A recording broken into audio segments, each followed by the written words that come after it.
Hello students. So today we will start next topic of chapter 11 that is specific heat capacity और specific heat. अब ये पूरा theoretical topic है बेटा. Theoretical topics ही पढ़ने हैं वन बाय वन. मैं आपको सारे डेफिनेशंस एक्सप्लेन करूंगा. सबसे पहले है उसमें स्पेसिफिक हीट कैपेसिटी. हमारे पास सपोज कोई सब्सटेंस है जिसका कुछ मास है. ठीक है, हमारे पास कोई सब्सटेंस है जिसका कुछ मास है. हम उस सब्सटेंस को हीट कर रहे हैं मतलब उसका टेम्परेचर चेंज हो रहा है. ठीक है ना. तो उसका कितना टेम्परेचर चेंज होगा और उसके कॉरेस्पॉन्डिंग हमारे को कितनी हीट चाहिए, दैट इज स्पेसिफिक हीट. ठीक है. So suppose delta Q is the amount of heat required to raise the temperature of mass M. Suppose कितनी डेल्टा क्यू क्या है, वो अमाउंट ऑफ हीट जो चाहिए कुछ टेम्परेचर रेज करने के लिए. And delta T is the rise in temperature. उस डेल्टा क्यू हीट से कुछ टेम्परेचर राइज हुआ delta T. So it was observe that delta Q is directly proportional to M. जितना ज्यादा मास होगा सब्सटेंस का उतनी ज्यादा अमाउंट ऑफ हीट रिक्वायर्ड होगी. और जितना टेम्परेचर चेंज होगा, जितना मतलब हीट हम कर रहे हैं उसको, उतना ज्यादा टेम्परेचर राइज होगा उसका टेम्परेचर में. ठीक है. So combining these two factors, delta Q directly proportional to M and delta Q directly proportional to T delta T. So proportional sign को हटाने के लिए हमारे पास कुछ प्रोपोर्शनैलिटी कांस्टेंट आता है, आप सबको पता है. This proportionality constant we denoted by small s. This small s is specific heat capacity. So what is the specific heat capacity? Delta Q by m delta T. If mass is 1 unit, ठीक है, 1 gram suppose, if mass is 1 unit and delta T rise in temperature is 1 unit degree or 1 degree Celsius, then delta Q is S. अगर मास को हमें specific heat capacity की definition निकालनी है, definition के लिए आपको पता है हम सारी क्वांटिटीज को क्या कर देते हैं, यूनिट ही कर देते हैं. और अगर हमने m को मास को 1 यूनिट रखा, डेल्टा टी को 1 unit degree delta T temperature change हुआ, then delta Q equal to S. So specific heat of substance is defined as the amount of heat required to raise the temperature of unit mass of substance through unit degree. आपने chemistry में भी पढ़ा होगा specific heat का concept. So what is this? It is the amount of heat required to raise the temperature of unit mass of substance through unit degree. And what is the SI unit? SI unit of specific heat, that is delta Q. किस में होता है Q? Heat किस में होती है? Heat energy joule में होती है. ठीक है. Mass in KG and temperature in kelvin. So joule per KG per kelvin. And 1 joule is equal to 4.18 calorie. Joule को हम कैलोरीज में भी कन्वर्ट कर सकते हैं, तो हम कैलोरीज में भी बता सकते हैं इसका यूनिट. और उसके बाद स्पेसिफिक हीट, और स्पेसिफिक हीट वाटर का दिया हुआ है 1 कैलोरी पर ग्राम पर केल्विन और 1000 कैलोरी पर किलोग्राम पर केल्विन. ओके, हम उसको यूनिट में कन्वर्ट कर सकते हैं. तो basically amount of heat required to raise the temperature of unit mass of substance through unit degree is specific heat. Clear? Next is molar specific heat. अभी तक हम क्या कर रहे थे कि amount of heat required to raise the temperature of suppose 1 gram of substance. ठीक है. अगर वो जो substance है वो 1 mole हो, अगर वो 1 mole of substance हो, आप सबने पढ़ा है number of moles mass upon molar mass होता है, नंबर ऑफ मोल्स केमिस्ट्री में पढ़ा होगा. So it is defined as the amount of heat required to raise the temperature of 1 mole of substance through 1 degree Celsius. Same चीज है, बस वो specific heat था, ये मोलर स्पेसिफिक हीट है. मोलर स्पेसिफिक हीट में क्या आएगा? Amount of heat required to raise the temperature of 1 mole of substance through 1 degree unit degree. So it is denoted by capital C. Molar specific heat को हम capital C से denote करते हैं, जिसकी unit calorie पर ग्राम मोल kelvin पर ग्राम मोल पर kelvin. और specific heat that is equal to m into s. This small s is specific heat, this capital C is molar specific heat. So molar specific heat is capital M is molecular mass, molecular mass into specific heat. We know the number of moles, n is mass upon molar mass, so we can find m, small m, from this relation. Small m is n into capital M, number of moles into molar mass. और यहाँ हम small m की जगह जो specific heat में आया था, अगर हम n इंटू कैपिटल M डालें तो यहाँ से m इंटू एस, इधर इसको क्रॉस मल्टीप्लाई कर देंगे m इंटू एस, और m इंटू एस क्या है हमारा? Molar specific heat. So molar specific heat is equal to amount of heat required to raise the temperature of 1 mole of substance through unit degree. Clear? 1 mole या n है, जो पीछे वाला formula था specific heat का, उसमें ये m था. क्लियर? स्पेसिफिक हीट में, मोलर स्पेसिफिक हीट में क्या? 1 मोल ऑफ सब्सटेंस की बात करेंगे. Clear? Next is heat capacity और थर्मल कैपेसिटी. ये सब डेफिनेशंस है, इसलिए 1 बाय 1 मैं आपको बता रहा हूं. आप चाहें तो इसका स्क्रीनशॉट भी ले सकते हैं और अपनी कॉपी में बाद में लिख सकते हैं. heat capacity or thermal capacity. So it is defined as the amount of heat required to raise the temperature of whole body through 1 degree Celsius. So what is heat capacity? उसमें क्या था, 1 mole of substance या 1 gram of substance, पूरी substance का 1 ग्राम या 1 मोल की बात करें, उसमें कितनी हीट चाहिए होगी उसका टेम्परेचर यूनिट डिग्री बढ़ाने के लिए. But what is heat capacity और thermal capacity of substance? So heat capacity is defined as the amount of heat required to raise the temperature of whole body through 1 degree Celsius. Clear? So अगर यहां से हम thermal heat capacity निकालेंगे, capital S, it is denoted by this capital S. Thermal heat capacity is heat capacity into mass.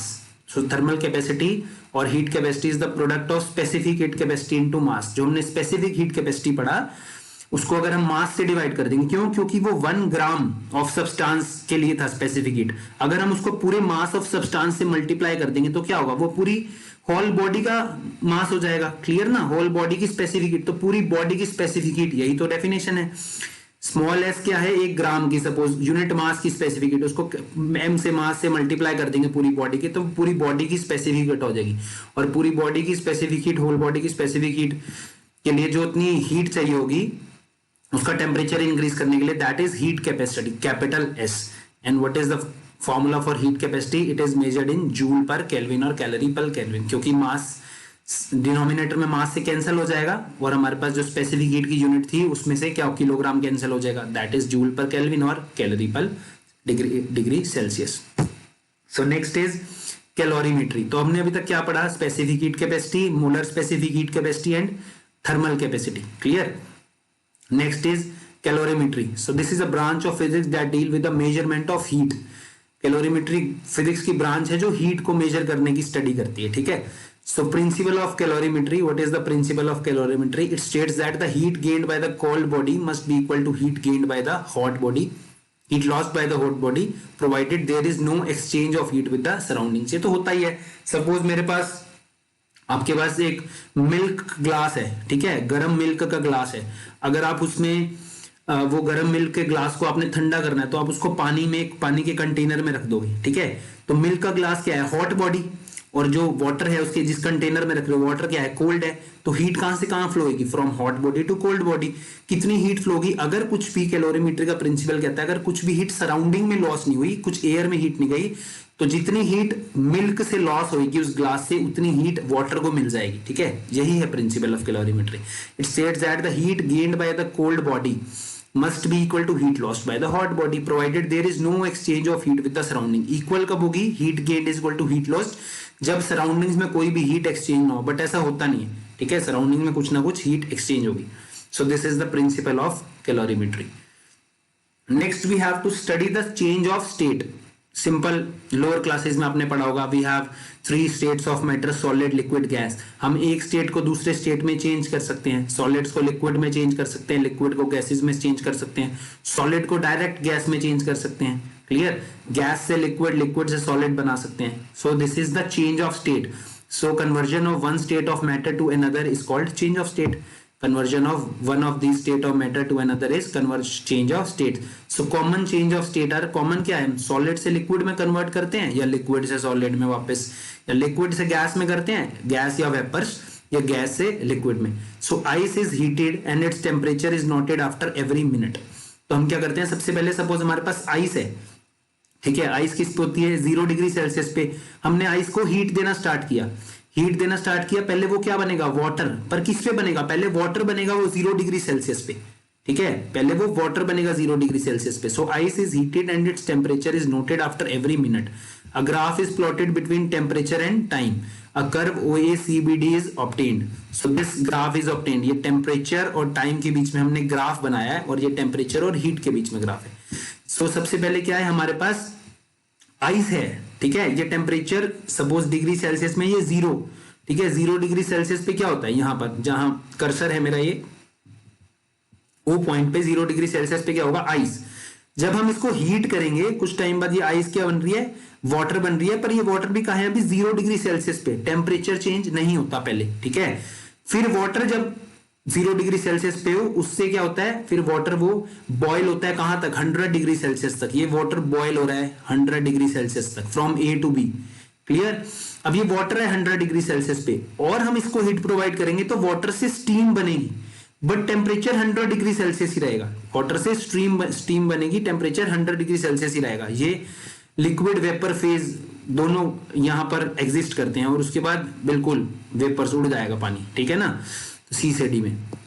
So these are some change of phases by this graph. तो हम पढ़ते हैं इसको। From O to A there is no change in temperature till the whole ice melts.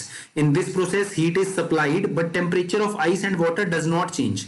यही मैंने बताया आपको। Heat supplied is used in changing the state of solid to liquid. तो जितनी भी मैंने आइस को हीट सप्लाई करी, हमने बोला उसका टेम्परेचर चेंज क्यों नहीं हुआ, ठीक है ना। जितनी भी हमने हीट सप्लाई करी आइस को तो 0 डिग्री सेल्सियस से उसका टेम्परेचर बढ़ना चाहिए था, बट चेंज नहीं हुआ। क्यों? क्योंकि जितनी भी हमने हीट प्रोवाइड करी वो हीट कहां यूज होगी, सॉलिड से लिक्विड में कन्वर्ट होने में, ठीक है। So heat supplied is use in changing the state from solid to liquid. So the process of change of state from solid to liquid is called melting and from liquid to solid is called fusion. तो अगर हम solid से liquid में करते हैं, हम क्या करा, आइस को मेल्ट कर दिया, तो उस प्रोसेस को क्या बोलते हैं, मेल्टिंग बोलते हैं। और ऑपोजिट करें, अगर हम लिक्विड से सॉलिड में करें तो उसको फ्यूजन बोलते हैं। So during the change of state from solid to liquid both the solid and liquid state of substance coexist in thermal equilibrium. Solid और लिक्विड फेज इस पे जो OA वाली लाइन है इस पे क्या है, दोनों कोएग्जिस्ट करते हैं साथ साथ थर्मल इक्विलिब्रियम पे। So the temperature at which the solid and liquid state are in thermal equilibrium with each other is called the melting point of substance. पढ़ा होगा आपने मेल्टिंग पॉइंट। तो मेल्टिंग पॉइंट ऑफ सब्सटेंस का होगा कि ऐसा temperature जहां तक बिल्कुल एंड टेम्परेचर जहां तक सॉलिड और लिक्विड दोनों कोएग्जिस्ट कर रहे हैं, ठीक है, इक्विलिब्रियम में। उसके बाद क्या करेगा, अब लिक्विड 0 डिग्री सेल्सियस से अपना टेम्परेचर राइज करना स्टार्ट करेगा, क्लियर।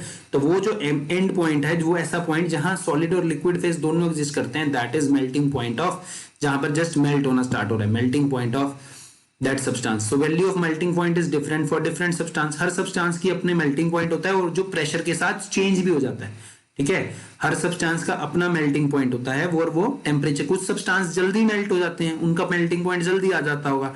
कुछ सब्सटेंस लेट मेल्ट होते हैं, हीट देने के थोड़ा टाइम बाद मेल्ट होते हैं, उनका मेल्टिंग पॉइंट लेट होगा। So melting point of substance at standard atmospheric pressure is called normal melting point. After the whole ice is converted into water, if the heat is continued, then the temperature of water in the beaker begins to rise till it reaches 100 degree Celsius. यही होता है, मैंने बोला water, पहले ice से water आएगा 0 degree Celsius पे, फिर 0 डिग्री सेल्सियस से वाटर राइज करना स्टार्ट होगा जैसे जैसे हम हीट देंगे, कहां पर, 100 डिग्री सेल्सियस पे। और 100 डिग्री सेल्सियस पे जाने के बाद क्या होगा, at this temperature it become steady, फिर से वो स्टेडी हो जाएगा। For graph BC the heat supplied, BC graph कौन सा है, ये वाला, ये जो लाइन, फिर यहाँ 100 डिग्री सेल्सियस पे B पे, तो B से C पे कहां रहेगा, वो 100 डिग्री सेल्सियस पे ही रहेगा। So for graph BC here heat supplied is used to change water from liquid phase to vapour phase. तो हम वहां से कहां जाएंगे, B से C में स्ट्रेट लाइन है, 100 डिग्री सेल्सियस पे ही लिक्विड से वेपर फेज में कन्वर्ट हो रहा है। So the change of state from liquid to vapour is called vaporisation. आपको पता है ये लिक्विड से वेपर की स्टेट में जाने के लिए, जैसे हमने सॉलिड से लिक्विड में बोला मेल्टिंग, ऐसे लिक्विड से वेपर में जाने के लिए क्या बोलते हैं, मेल्टिंग, वेपराइजेशन, ठीक है, वेपराइजेशन। तो ये जो BC कर्व है, ये वाला कर्व, ये क्या है, यहाँ 100 डिग्री सेल्सियस पे था, यहाँ से अभी ये वेपर फेज में जा रहा है, मतलब यहाँ ये जो लाइन है BC, यहाँ कोएग्जिस्ट कर रहे हैं, कौन से, लिक्विड और वेपर फेज कोएग्जिस्ट कर रहे हैं, ठीक है। और यहाँ C पॉइंट तक वेपर जी है 100 डिग्री सेल्सियस पे, क्लियर। यहाँ टेम्परेचर सेम है ना इस BC लाइन का पूरा, ये एक्स एक्सिस का ग्राफ है, BC लाइन क्या है, पैरेलल है इसके, इस एक्सिस के, मतलब ये यहाँ से T पॉइंट से इसका टेम्परेचर क्या है, सेम है हर पॉइंट पे, clear. So during the change of state from liquid to vapor, both the liquid and vapor state of substance coexist in thermal equilibrium. The temperature at which the liquid and vapor phase of substance are in thermal equilibrium is called boiling point.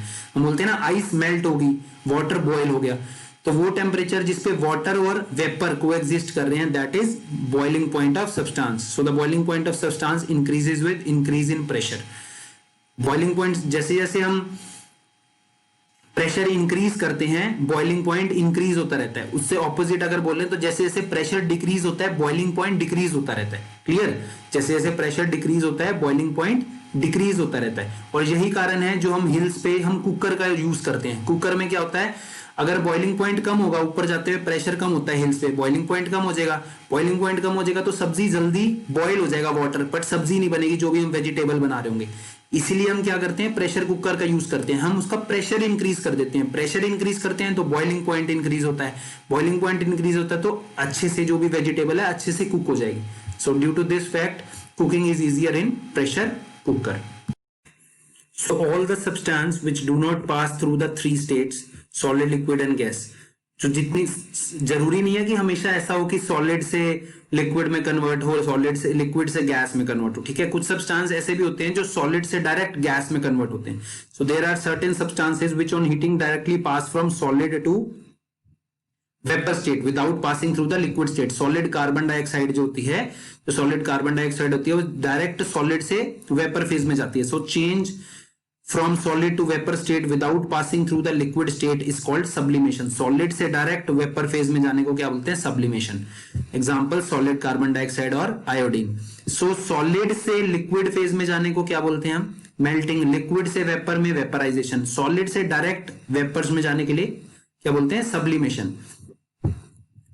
So what is latent heat, हमने change of state पढ़ लिया। अब change of state में कुछ एक important term है, latent heat. Latent means hidden. What is latent, latent means hidden, clear, छुपी हुई हीट जो है। सो what is latent heat, latent heat of substance is the amount of heat required to change the state of unit mass of substance from solid to liquid or from liquid to gases without any change in temperature।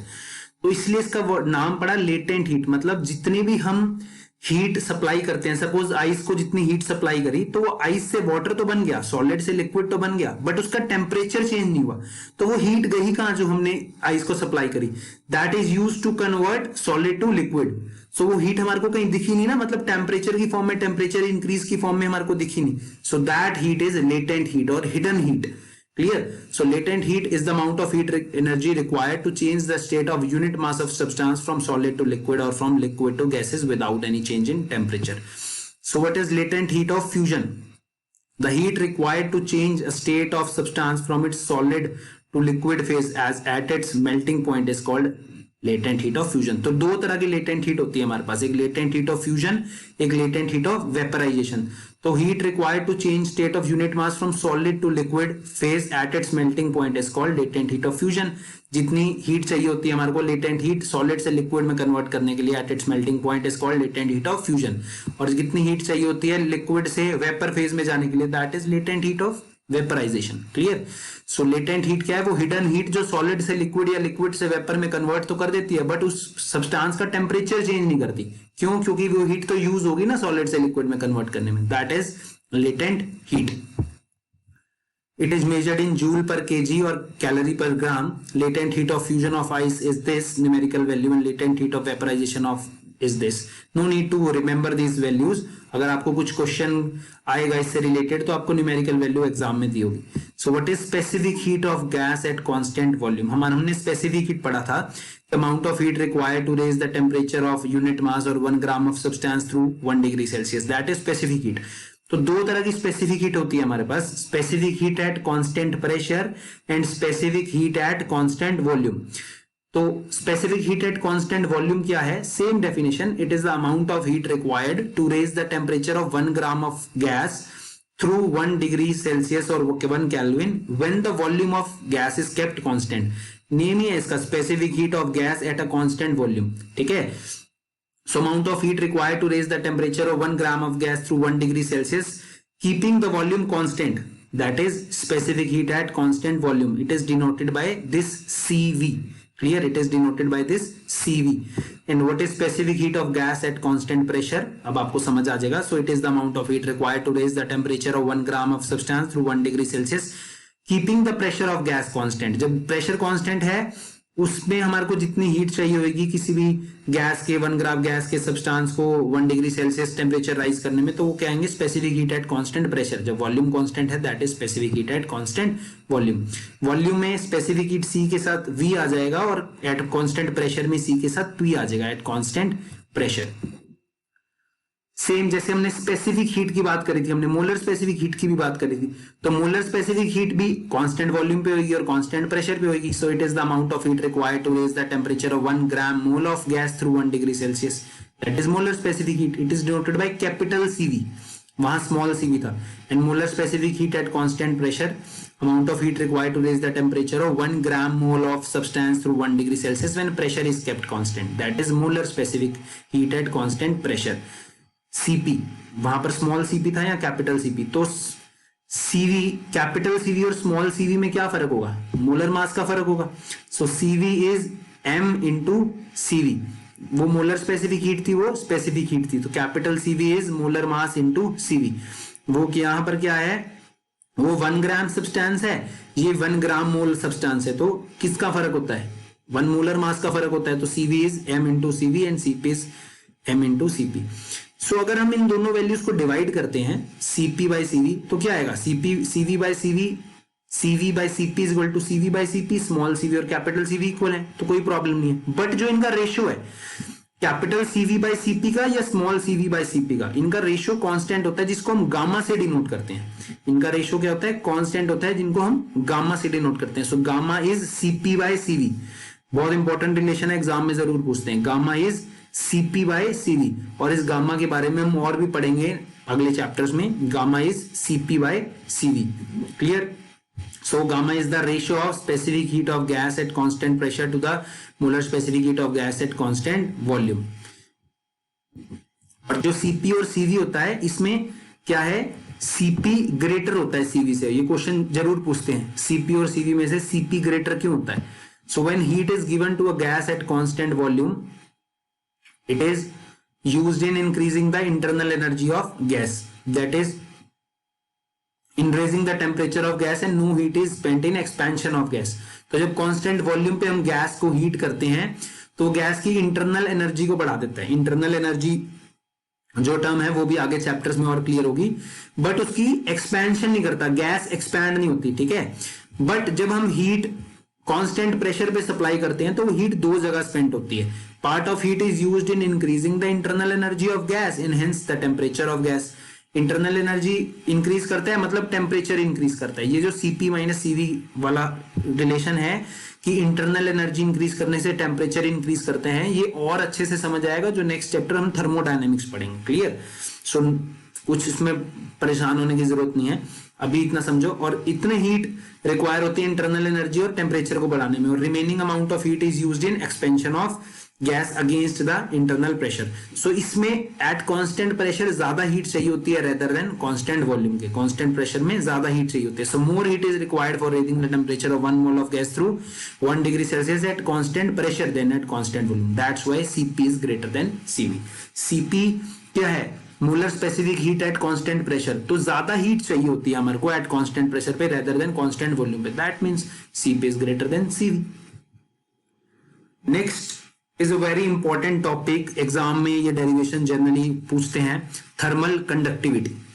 Thermal conductivity क्या है? मेरे पास कोई भी substance है, suppose ये एक mobile है.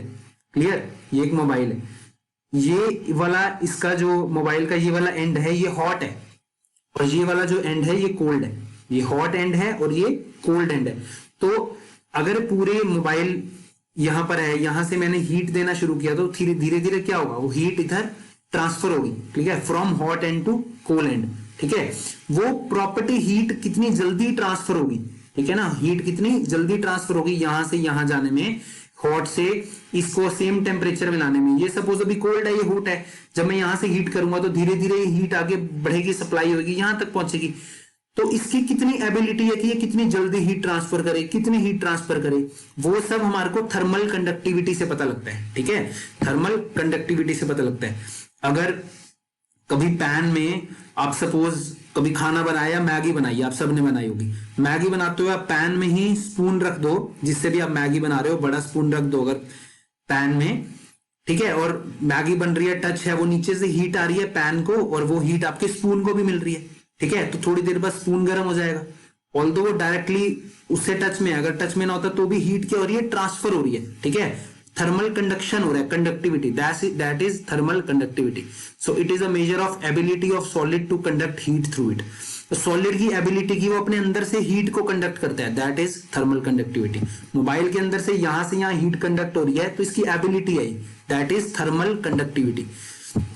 So it is a measure of ability of solid to conduct heat through it. Coefficient of thermal conductivity, तो हमें कॉफिशिएंट निकालना होता है थर्मल कंडक्टिविटी का। उसके लिए सपोज मेरे पास ये एक ब्रिक है, क्लियर, एक ब्रिक है, इस पे इस वाली साइड जो ये वाला फेस है कोल्ड लिखा है, इसका टेम्परेचर कितना है T है, और जो ये वाली साइड है हॉट, उससे ऑपोजिट साइड है, मतलब ये मोबाइल है, इसकी ये एक साइड हॉट कोल्ड है और ये वाली इधर वाली साइड क्या है, हॉट है, that is T plus delta T, कुछ टेम्परेचर ज्यादा है इसका, डेल्टा टी टेम्परेचर ज्यादा है, और इसकी जो थिकनेस है, इसकी जो थिकनेस है दैट इज डेल्टा एक्स, कितनी थिकनेस है, डेल्टा एक्स। तो ये वाली सरफेस हॉट है, इधर वाली सरफेस कोल्ड है, तो हीट कहां से कहां ट्रांसफर होगी, इधर ट्रांसफर होगी ना, फ्रॉम हॉट टू कोल्ड, ये यहाँ एरो भी बनाओ, हीट कहां ट्रांसफर हो रही है, from cold region to hot region, ठीक है। तो किस एक्सटेंट पे हीट ट्रांसफर होगी, क्या उसकी प्रॉपर्टीज होंगी, तो हम उसके लिए क्या पढ़ते हैं, coefficient of thermal conductivity. So consider a rectangular bar, heat is transferred from hot phase to cold phase, delta q is the small amount of heat conducted in time delta t। suppose इसके बीच में कुछ temperature difference है, capital delta T, delta capital T temperature के लिए, और small T किसके लिए, time के लिए। तो जब टेम्परेचर का डिफरेंस है तो क्या होगा, हीट हॉट से कोल्ड में जाएगी, तो small amount of heat conduct हुई कुछ टाइम डेल्टा टी में। सो what is the rate of conduction, rate क्या होता है, मैंने आपको बताया था जब हम काइनेमैटिक्स में पढ़ रहे थे, किसी भी चीज का चेंज होना टाइम के साथ। So what is the rate of conduction of heat, that is delta Q by delta T. So it is found that the rate of conduction is directly proportional to area, जितना ज्यादा area होगा उतना जल्दी heat क्या होगी, rate of conduction ज्यादा होगा जितना ज्यादा एरिया होगा, और directly proportional to temperature difference, जितना टेम्परेचर डिफरेंस ज्यादा होगा इन दोनों फेसेस के बीच में उतना ज्यादा जल्दी हीट कंडक्ट होगा, और inversely proportional to thickness, obviously जितना थिकनेस कम होगा उतना जल्दी हीट कंडक्ट होगा। ये जो डेल्टा एक्स है ये इनवर्सली प्रोपोर्शनल है रेट ऑफ कंडक्शन पे, जितना थिकनेस कम होगा उतना जल्दी हीट क्या होगा, ट्रांसफर होगा, ऑब्वियसली, ठीक है। सो अगर इन तीनों फैक्टर्स को कंबाइन करें, so this conduction, rate of conduction delta Q by delta T is directly proportional to area, directly proportional to difference in temperature, but inversely proportional to thickness delta X. और इस proportional का sign हटाएंगे तो proportionality constant आ जाएगा k, and what is this k, this k is the coefficient of thermal conductivity, this k is coefficient of thermal conductivity. So coefficient of thermal conductivity, it is defined as the rate of flow of heat per unit area per unit temperature gradient. This मैंने आपको gradient भी बताया था, जैसे rate किसी भी quantity का delta T के साथ वेरिएशन होता है, ऐसे ग्रेडियंट क्या होता है, किसी भी क्वांटिटी का डिस्टेंस के साथ variation, velocity gradient dv by dx, ऐसे ही टेम्परेचर ग्रेडियंट कितना है, delta T by delta x. So coefficient of thermal conductivity is the rate of flow of heat per unit area per unit temperature gradient, and SI unit is, what is delta Q by delta T, delta Q क्या, joule पर second, power हो गया है तो power की unit क्या होती है, what. So SI unit is what पर, ये डेल्टा एक्स क्या, डिस्टेंस, एरिया डिस्टेंस, तो एक कैंसिल हो गया, 1 मीटर कैंसिल हो गया, 1 मीटर रह गया, पर मीटर, और डेल्टा टी का केल्विन, सो वॉट पर मीटर पर केल्विन। क्रैम करने की जरूरत नहीं है, यहां से देखोगे तो आपको इजीली आंसर मिल जाएगा इसकी एसआई यूनिट क्या है। सो अब के डिसाइड करता है कि कौन सा गुड कंडक्टर है कौन सा बैड कंडक्टर है, ठीक है। सो अगर के की वैल्यू ज्यादा होती है, के की वैल्यू ज्यादा होती है मतलब वो ज्यादा हीट कंडक्ट करेगा, के की वैल्यू ज्यादा है तो ज्यादा उसका रेट ऑफ कंडक्शन ज्यादा होगा, रेट ऑफ कंडक्शन ज्यादा तो मतलब वो गुड कंडक्टर है, और के की वैल्यू कम है तो वो इंसुलेटर है या बैड कंडक्टर है, क्लियर। के की वैल्यू कम या ज्यादा डिपेंड करती है कंडक्टर गुड है या बैड है। So these are some applications. Conduction, cooking utensils में वुडन हैंडल्स लगाते हैं, क्यों, क्योंकि वहां पर रेट ऑफ कंडक्शन कम होता है, वुडन जो सब्सटेंस है उसकी कोफिशिएंट ऑफ थर्मल कंडक्टिविटी कम होता है, हीट ट्रांसफर ही नहीं होती वुडन में। अगर वही सपोज आपके पास आयरन का पैन है और आयरन का ही हैंडल है तो थोड़ी देर बाद हीट आपको पकड़ ही नहीं पाओगे इसको, ठीक है। सो एप्लीकेशन है थर्मल कंडक्टिविटी की। ऐसे ये सामने आपके बहुत सारी एप्लीकेशन है, इजी अंडरस्टूडेबल है। So these are some applications of thermal conductivity, आप लोग इसको इजीली पढ़ सकते हैं। Next is green house effect. What is green house effect? So glass act as one gate, glass एक गेट की तरह है, वो शॉर्टर वेवलेंथ रेडिएशन है like visible light coming from sun to enter the glass. वो glass के अंदर, car से समझो, कार है, कार के जो मिरर्स हैं, अगर हम मिरर्स बंद कर दें, कार के ग्लास बंद कर दें, विंडो ग्लास, तो सनलाइट अंदर आ जाती है, अंदर आने के बाद क्या होती है, वो ट्रैप हो जाती है, और ट्रैप होके वो बाहर वापस एमिट नहीं होती, ठीक है। सो वो क्या बनता है, वो ग्रीन हाउस इफेक्ट वाला काम करता है। ऐसे ही हमारी अर्थ के साथ होता है, ठीक है। So it allows the shorter wavelength radiation coming from sun to enter a glass house, but the presence of carbon dioxide and water vapour does not allow the larger wavelength emitted by heat object in the glass house to escape it. ऐसे ही अर्थ के अंदर जो carbon dioxide है, जो water vapour है, तभी तो कहते हैं पॉल्यूशन मत करो। पॉल्यूशन में क्या कार्बन एमिशंस या वाटर वेपर है, वो जो लाइट्स इंफ्रारेड रेडिएशन अंदर आ रही है ना अर्थ में, वो बाहर नहीं जा पा रही, जिसकी वजह से क्या होता है, वो एनर्जी अंदर ही ट्रैप हो जाती है ग्लास हाउस में। This led to green house effect. वो ग्लास हाउस, एक अर्थ भी एक तरह का ग्लास हाउस है जिसमें रेडिएशन आ तो रही है पर वापस नहीं जा रही due to carbon dioxide. Clear? So this is green. Next is perfectly black body. Some different concept. What is perfectly black body? A perfectly black body is that which absorbs completely the all radiation of all wavelength incident on it.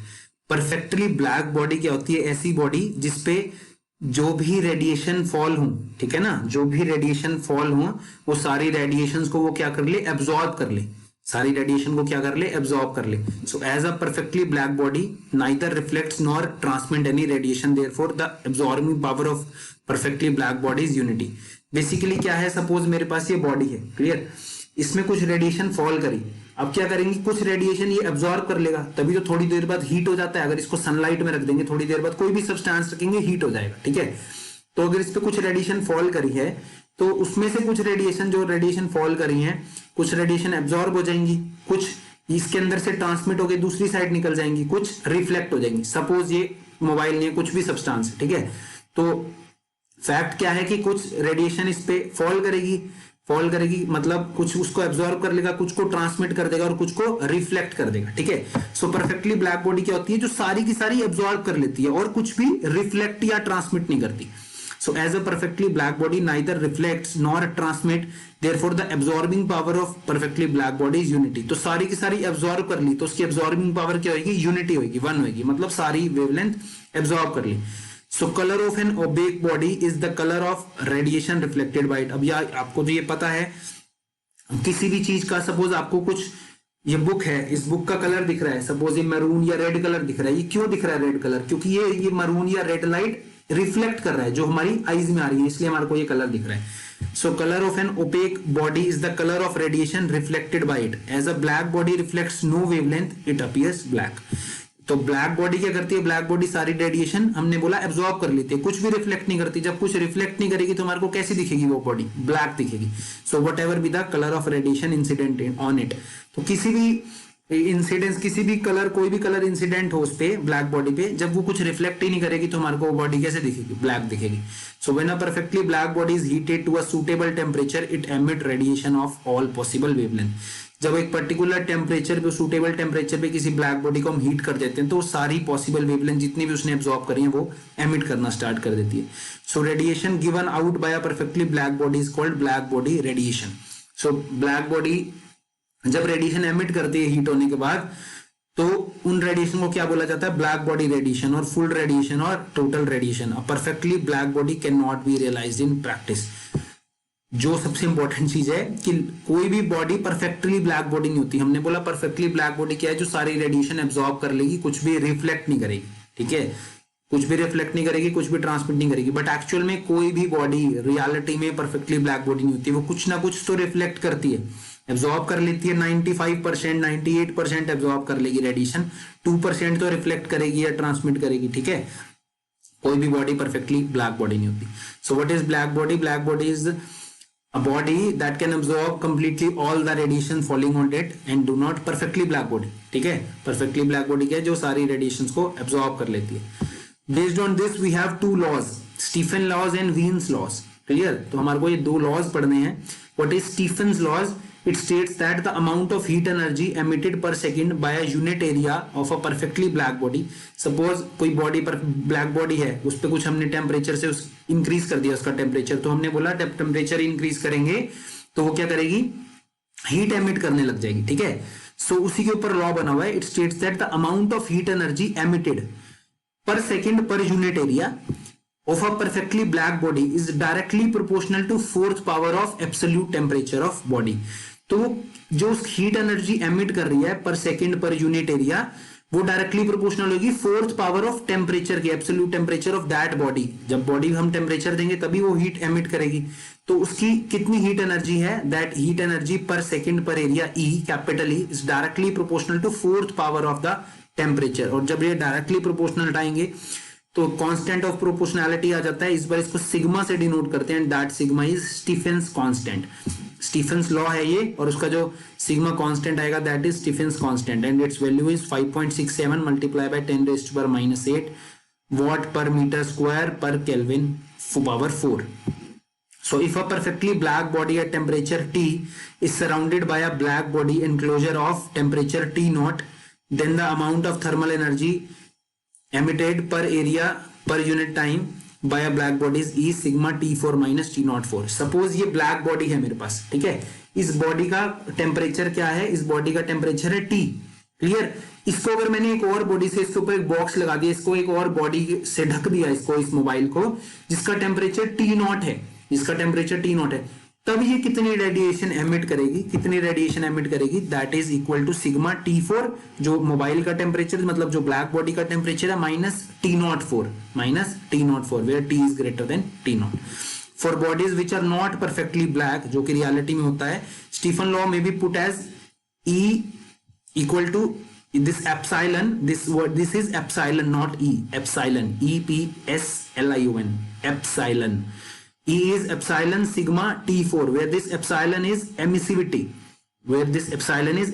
or relative emittance of body. Basically क्या है, मैंने अभी तक ये बोला, perfectly black body में क्या होता है, E is equal to sigma T4, E is equal to sigma T4। इसका मतलब क्या है कि ये सारी रेडिएशन क्या कर रहा है, एमिट कर रहा है, ठीक है ना। जितना टेम्परेचर, फोर्थ पावर टेम्परेचर है, मल्टीप्लाई बाय सिग्मा, उतना क्या है, हम हीट एनर्जी एमिटेड पर unit area per unit second है, क्लियर। बट एक्चुअल में क्या है, ये पूरी हीट एमिट नहीं करेगा, हर बॉडी की अपनी प्रॉपर्टी होगी। तो एक फैक्टर आ गया यहाँ पर साथ में एप्सिलॉन का, एमिसिविटी, जिसकी वैल्यू होती है 0 और 1 के बीच में, and it has no unit, no dimension. So for bodies which are not perfectly black, जो कि रियलिटी में होता है, ये तो परफेक्टली ब्लैक बॉडी के लिए, अगर बॉडी परफेक्टली ब्लैक नहीं है तो उसके लिए कितनी वो हीट एमिट करेगी। अगर टेम्परेचर परफेक्टली ब्लैक बॉडी नहीं है, ये जो मोबाइल है, ठीक है, इसको मैंने हीट कर दिया, तो ये रेडिएशन रिफ्लेक्ट करेगा, कितनी रेडिएशन एनर्जी रिफ्लेक्ट करेगा per unit time, per unit area, that is equal to epsilon into sigma T4। हम ये नहीं बोल सकते खाली सिग्मा T4 है, वो तो ब्लैक बॉडी के लिए है। जो परफेक्टली ब्लैक बॉडी नहीं है, that E is epsilon sigma T4। अगर आपसे एग्जाम में पूछेंगे स्टीफन्स लॉ, तो यही सब पूछेंगे, इसके अलावा कुछ नहीं आने वाला, clear. So this is Stefan's law. Next is Wien's displacement law. एक हमने स्टीफन्स लॉ पढ़ा ब्लैक बॉडी रेडिएशन पढ़ने के बाद, एक Wien's displacement law. So it states that the wavelength of maximum intensity of emission of a black body radiation is inversely proportional to absolute temperature. तो maxim जो radiation emit कर रही होगी black body, जो मैक्सिमम वेवलेंथ होगी intensity की, that is inversely proportional to this temperature of black body, clear. तो ये वेवलेंथ से रिलेटेड है, वो किससे रिलेटेड थी, एनर्जी से। So maximum wavelength of maximum intensity of emission of black body is inversely proportional to temperature. और जब ये प्रोपोर्शनल का कांस्टेंट साइन हटाएंगे तो कांस्टेंट ऑफ प्रोपोर्शनैलिटी आ जाएगा B। And what is B? B is Wien's constant. जैसे इसमें सिग्मा था स्टीफेंस कांस्टेंट स्टीफेंस लॉ में, ऐसे ही वीन्स डिस्प्लेसमेंट लॉ में ये जो B आया, lambda is equal to B by T, and this B is Wien's constant. So for a black body B की वैल्यू दी हुई है, ठीक है। B की वैल्यू में देखो यूनिट, देखो अगर आपसे एग्जाम में 1 मार्क में यूनिट भी पूछ सकते हैं। B क्या होगा, क्रॉस मल्टीप्लाई होगा लैम्डा इनटू टेम्परेचर। लैम्डा किस में होगा, वेवलेंथ, मीटर में, टेम्परेचर केल्विन में, तो मीटर केल्विन है इसका यूनिट, किसका, वीन्स कांस्टेंट का, क्लियर। सो लैम्डा क्या है, इनवर्सली प्रोपोर्शनल है T के। So as the T increases lambda decreases, पता है हमारे को इनवर्सली प्रोपोर्शनल है। So with the rise in temperature of black body wavelength of maximum intensity shift towards lower wavelength size. तो जैसे जैसे टेम्परेचर इंक्रीज होता रहेगा, क्या होता रहेगा, वेवलेंथ जो है वो कम वेवलेंथ डिक्रीज होती रहेगी ना, कम वेवलेंथ वाली साइड पे शिफ्ट करती रहेगी। वेवलेंथ जो है वो कम वेवलेंथ वाली साइड पे शिफ्ट करती रहेगी। इसलिए है, सपोज जब हम आयरन को हीट करते हैं, आयरन को हमने हीट किया, टेम्परेचर देना स्टार्ट कर दिया, थोड़ी देर बाद वो कैसा होता है, रेड हॉट हो जाता है, ठीक है, रेड कलर हो जाता है मैक्सिमम वेवलेंथ का। जैसे जैसे और हीट करते हैं वो येलो होना स्टार्ट हो जाता है, मतलब वेवलेंथ डिक्रीज होती है। और हीट करते हैं थोड़ी देर बाद व्हाइट हो जाता है वो बिल्कुल, ठीक है। जैसे जैसे टेम्परेचर इंक्रीज करते हैं, पहले रेड होता है आयरन, रेड हॉट, फिर येलो होना स्टार्ट हो जाता है और एंड में व्हाइट हो जाता है बिल्कुल, बहुत ज्यादा हीट करने में। तो वेवलेंथ कहाँ है, रेड, जिसकी मैक्सिमम वेवलेंथ है, वहां से कम लोअर वेवलेंथ की तरफ शिफ्ट होने लगी। This explains the वीन्स displacement law. So this explains the law. This law explains the change in color of body from red to yellow and then to white as its temperature increases. तो जैसे जैसे temperature increase होता है wavelength की value decrease होती है, तो वो ज्यादा वेवलेंथ से कम वेवलेंथ पे लाइट ट्रैवल करती है। Clear? So this is all about this chapter, thermal properties of matter. बहुत इजी चैप्टर है, थ्योरेटिकल चैप्टर है। आपको जनरली इसमें डेफिनेशन अगर आपको समझ आ गया, इसको लेक्चर को एक दो बार सुनोगे, आपको समझ आ जाएगा क्या लेटेंट हीट होती है, क्या स्पेसिफिक हीट होती है, तो आपको इजीली डेफिनेशन लर्न हो जाएगी। So if you have any doubt you can ask me. Thank you.